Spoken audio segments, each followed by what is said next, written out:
করবো যে এবিসি সমকোণী ত্রিভুজের এসি হচ্ছে অতিভুজ, ঠিক আছে। এবিসি সমকোণী ত্রিভুজের, ঠিক আছে, এই একটা সমকোণী ত্রিভুজ, ঠিক আছে, এটা বলেছে, ঠিক আছে। এসি হচ্ছে অতিভুজ, ঠিক আছে।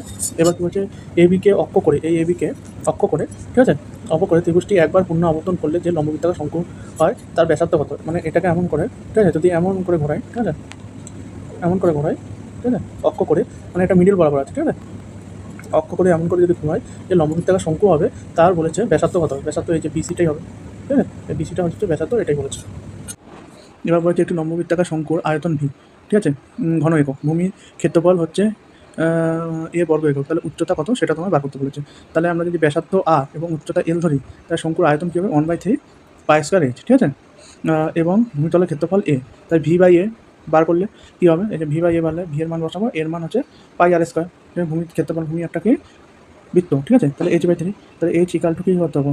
তিনটা এ পাশে যাবে, তারপর এ পাশে ঘুরিয়ে দেবো, ঠিক আছে, তাহলে এইচ ইকাল টু কী দেবো? 3v/a, ঠিক আছে।